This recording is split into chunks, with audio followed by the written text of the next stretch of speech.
Bonjour.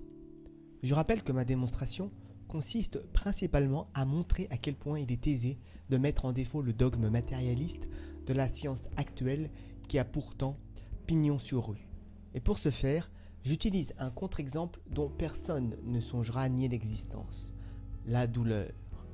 Vous allez voir que même en appliquant rigoureusement le protocole scientifique, ma démonstration reste facile et évidente.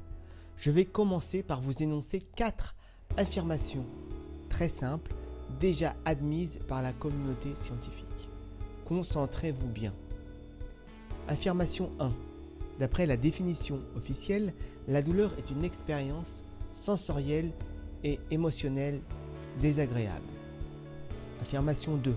Selon le modèle standard de la science actuelle, la seule prise en compte des processus matériels et biologiques suffit à expliquer l'existence de la douleur. Donc, selon ce modèle, si l'on assène un violent coup de marteau sur un doigt d'un corps vivant en bonne santé, les processus biologiques mis en œuvre dans ce corps par l'altération physique de ce doigt vont engendrer une douleur dans ce corps, plus précisément localisée au niveau du doigt endommagé.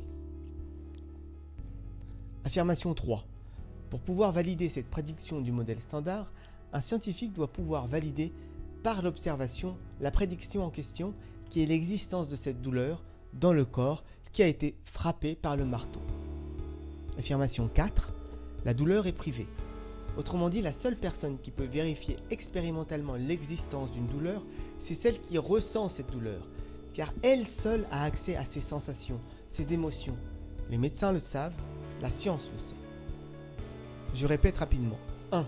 La douleur est une expérience désagréable. 2.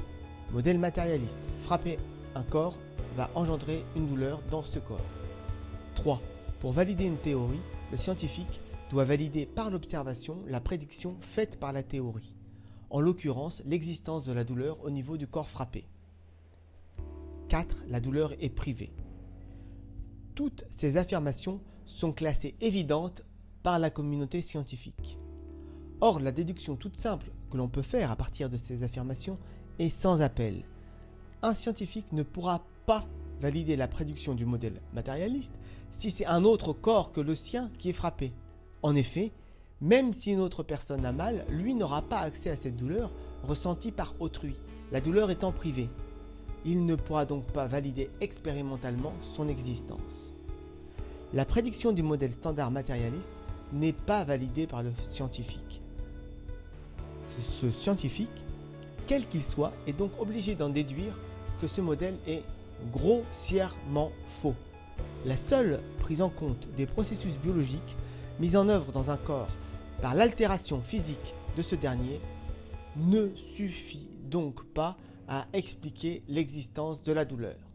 CQFD.